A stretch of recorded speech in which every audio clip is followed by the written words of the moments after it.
नमस्कार दोस्तों, स्वागत है आप सभी का। पुस्तकें मनुष्य की सबसे अच्छी मित्र होती है।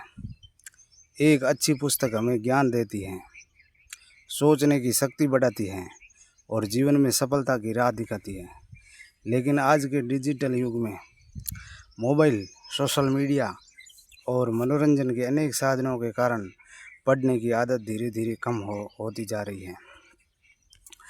इस वीडियो में हम जानेंगे कि पुस्तक पढ़ना क्यों आवश्यक है, पढ़ने की आदत विकसित करने में कौन कौन सी बाधाएं आती हैं और ऐसी कौन सी सरल तकनीक हैं जिससे कोई भी व्यक्ति नियमित पाठक बन सकता है।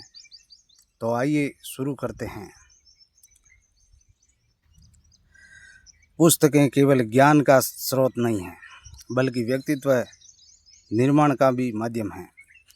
पुस्तक पढ़ने से ज्ञान में वृद्धि होती है, शब्द भंडार बढ़ता है, सोचने समझने की क्षमता विकसित होती है, आत्मविश्वास बढ़ता है, मानसिक तनाव कम होता है, कल्पना शक्ति का विकास होता है।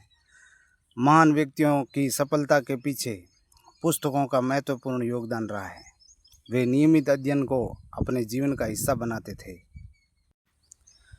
अधिकांश लोग मोबाइल फ़ोन पर घंटों बिताते हैं।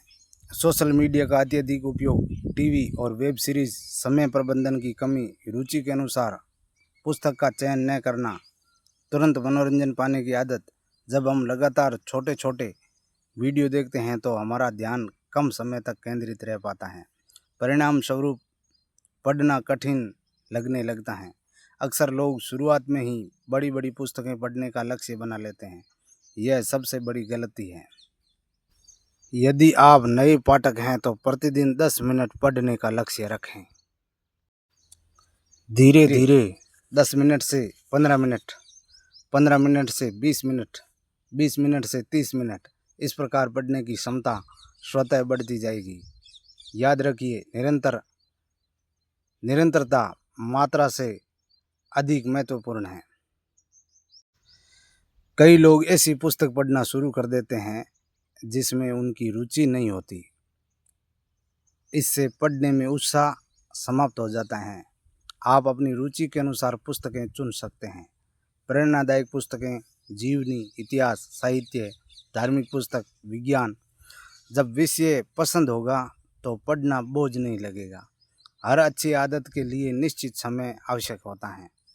आप सुबह उठने के बाद, रात को सोने से पहले, यात्रा के दौरान, खाली समय में पढ़ने की एक निश्चित समय तय करें। जब आप रोज़ एक ही समय पर पढ़ेंगे तो यह आदत धीरे धीरे जीवन का हिस्सा बन जाएगी। जब भी पढ़ने बैठें, मोबाइल को दूर रखें, शांत वातावरण को चुनें। इससे आपका ध्यान पुस्तक पर केंद्रित रहेगा। केवल पढ़ना ही पर्याप्त नहीं है, पढ़ी हुई बातों का चिंतन करना भी आवश्यक है। नोट्स बनाने की आदत डालें, पुस्तकों को जीवन का हिस्सा बनाएं। यदि आप पढ़ने की आदत विकसित करना चाहते हैं तो पुस्तकों को अपने दैनिक जीवन में शामिल करें। घर में छोटी लाइब्रेरी बनाएं, पुस्तक मेलों में जाएं, पुस्तकें उपहार के लिए खरीदें। परिवार के साथ पढ़ने की संस्कृति विकसित करें। जब आप वातावरणमय पुस्तकमय होगा तो पढ़ना स्वाभाविक बन जाएगा। कोई भी आदत एक दिन में विकसित नहीं होती। शुरुआत में कठिनाई होना स्वाभाविक है, लेकिन यदि आप प्रतिदिन थोड़ा थोड़ा पढ़ते रहेंगे तो कुछ ही महीनों में आपका पढ़ना आपकी आदत बन जाएगा। पुस्तकें केवल कागज़ के पन्ने नहीं होती, वे अनुभवों, विचारों और ज्ञान का खजाना होती है। एक अच्छी पुस्तक हमारे विचार बदल सकती है, हमारा व्यक्तित्व निखार सकती है और हमारे जीवन की दिशा भी बदल सकती हैं। यदि आप प्रतिदिन कुछ समय पुस्तक पढ़ने के लिए निकालते हैं तो आने वाले वर्षों में इसका प्रभाव आपके व्यक्तित्व और सफलता पर अवश्य दिखाई देगा। आइए आज ही संकल्प लेवें कि हम प्रतिदिन कम से कम कुछ समय पुस्तक पढ़ेंगे और अपने जीवन को ज्ञान से समृद्ध बनाएंगे। यदि आपको ये वीडियो पसंद आया हो तो लाइक करें, अपने मित्रों के साथ साझा करें और चैनल को सब्सक्राइब करना न भूलें। मिलते हैं अगले वीडियो में। नमस्कार।